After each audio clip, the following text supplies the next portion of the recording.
सो hi guys, स्वागत है आपका मेरी चैनल ईएस यानी कि एजुकेशनल स्टडीज़ में।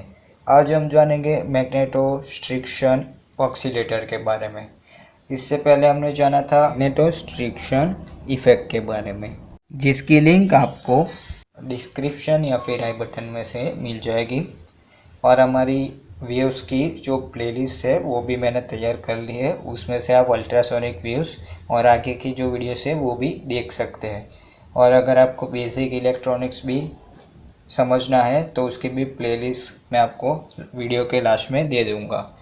तो इस वीडियो में हम जानेंगे मैग्नेटोस्ट्रिक्शन ऑक्सीलेटर की फिगर, उसकी सर्किट फिगर क्या होती है, उसकी सर्किट क्या होता है, और जानेंगे प्रिंसिपल, वो किस बेस पर काम करता है, उसका कंस्ट्रक्शन, उसका वर्किंग, उसका एडवांटेजेस और उसका डिसएडवांटेजेस।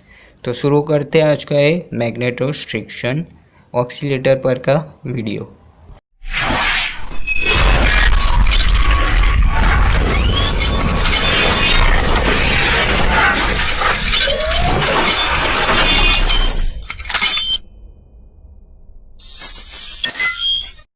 सो हम जानते हैं मैग्नेटोस्ट्रिक्शन ऑक्सीलेटर का प्रिंसिपल क्या होता है। So this oscillator generates ultrasonic based on magnetostriction phenomenon या फिर मैग्नेटोस्ट्रिक्शन इफेक्ट, यानी कि वो मैग्नेटोस्ट्रिक्शन जो फिनोमिनम होता है उसके ऊपर से ये अल्ट्रासोनिक वेव्स को प्रोड्यूस करता है। तो शुरू करते हैं इसका कंस्ट्रक्शन कैसे होता है।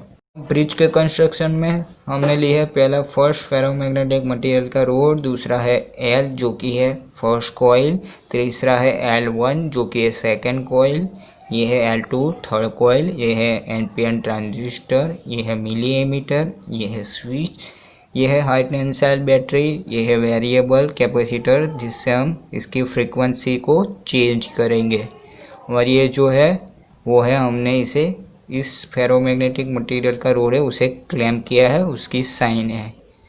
तो मैंने आपको मैग्नेटोस्ट्रिक्शन ऑक्सीलेटर की फिगर बता दी है। यहाँ पे फिगर में आपको जो फर्स्ट दिखाई दे रहा है वो है फेरोमैग्नेटिक मटेरियल का रोड है, यानी कि फेरोमैग्नेटिक मटेरियल का रोड है उसमें आप ले सकते हैं आयरन, निकल और कोबाल्ट का रोड।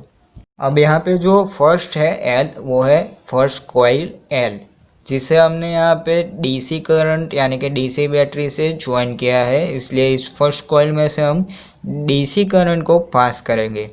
अब जो है L1 वो है दूसरी कॉइल जो कि वेरिएबल कैपेसिटर के साथ ज्वाइंट है, L2 है तीसरी कॉइल जो कि हमारा एनपीएन ट्रांजिस्टर है उसके साथ ज्वाइन है, यहाँ पे है ये एनपीएन ट्रांजिस्टर। सो यहाँ पे ये है मिली एमीटर जो कि हमें करंट फाइंड करके दिखाएगा, और ये हमारा स्विच एस जिससे हम इस सर्किट को करंट देंगे, और ये है हमारी हाई टेंसाइल बैटरी।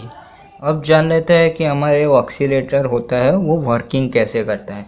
तो हम क्या करेंगे, फर्स्ट में जो फेरोमैग्नेटिक मटेरियल का रोड है यानी कि ये उसे डीमैग्नेटाइज ही रखेंगे, उसे मैग्नेटिक फील्ड नहीं देंगे। अब यहाँ पे जो है हमारी फर्स्ट कॉइल उसमें से हम डीसी करंट को पास करेंगे, यानी कि इस कॉइल में से डीसी करंट फ्लो होगा। अब हम जानते हैं इलेक्ट्रोमैग्नेटिक लॉ के अनुसार कि जहाँ पे करंट होगा वहाँ पे मैग्नेटिक फील्ड होगी।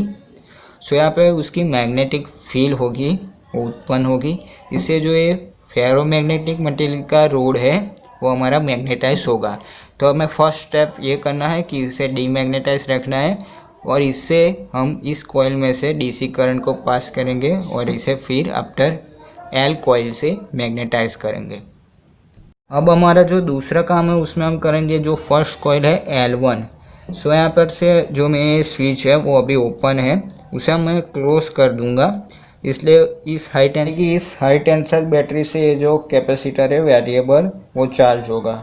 अब यहाँ पे चार्ज हो गया है, तब हम इस जो स्विच एस है उसे ओपन कर लेंगे, यानी कि इस तरह, इसलिए इस सर्किट में से करंट फ्लो नहीं होगा। अब जब ये ओपन हो जाएगी तो ये जो कैपेसिटर है हमारा वेरिएबल वो डिस्चार्ज होने लगा है। सो यहाँ पे जब ये कैपेसिटर है वो डिस्चार्ज होगा, सो यहाँ पर से उसका जो करंट है वो यहाँ से डिस्चार्जिंग के वक्त फ्लो होगा। अब ये करंट था वो था AC, और हम जानते हैं कि करंट होता है वहाँ पे मैग्नेटिक फील्ड होती है, इसलिए यहाँ पर वापस से वो अपनी मैग्नेटिक फील्ड क्रिएट करेगा और यहाँ पर वो दोनों कॉइल ये फेरोमैग्नेटिक मटेरियल के रोड पर है, यानी कि ये फेरोमैग्नेटिक मटेरियल भी मैग्नेटाइज होगा।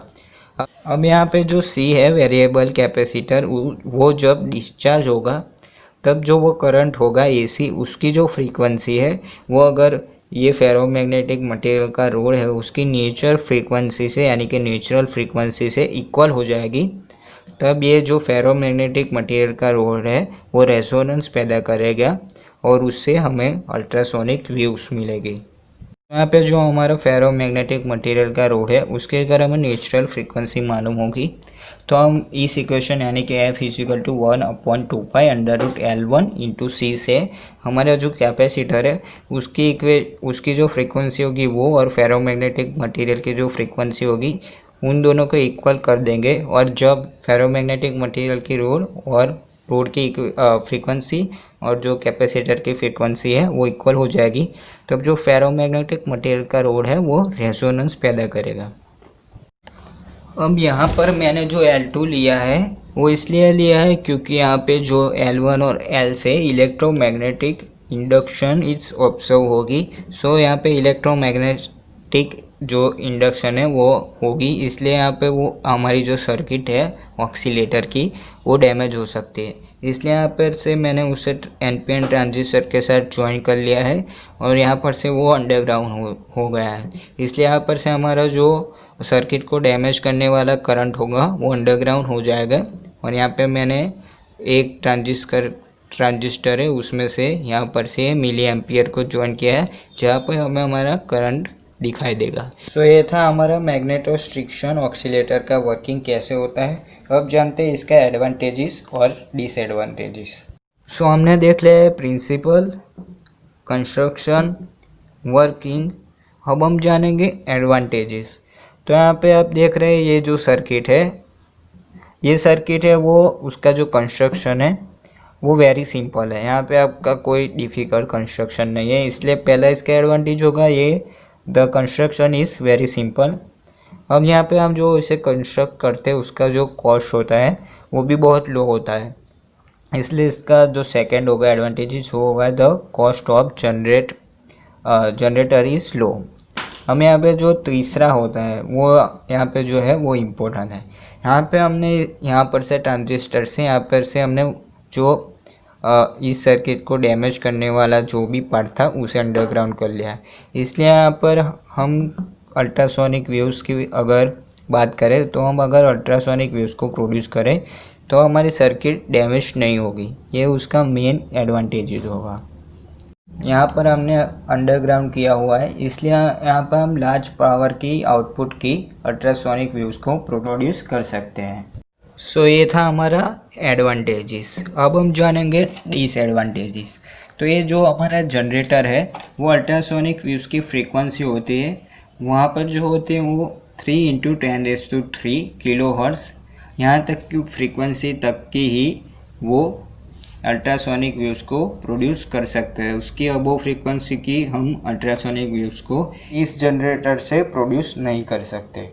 अब यहाँ पे इसका सबसे बड़ा डिसएडवांटेज ये है कि ये जो जनरेटर है उसकी जो फ्रीक्वेंसी होती है ऑक्सीलेशन की वो टेम्परेचर पर डिपेंड करती है। यहाँ पे अगर हायर टेम्परेचर हुआ तो उसका जो आउटपुट होगा from oscillator will not be very stable, यानी कि हमें जो अल्ट्रासोनिक वेव्स की फ्रीक्वेंसी मिलेगी वो स्टेबल नहीं होगी। सो इसका ये सबसे बड़ा डिसएडवांटेज हुआ। तो हमने देख लिया है डिसएडवांटेजेस। तो ये था मेरा आज का मैग्नेटोस्ट्रिक्शन ऑक्सीलेटर पर वीडियो। उम्मीद है आपको आज का वीडियो पसंद आया होगा और जुड़े रहिए मेरी चैनल ES यानी कि एजुकेशनल स्टडीज़ के साथ।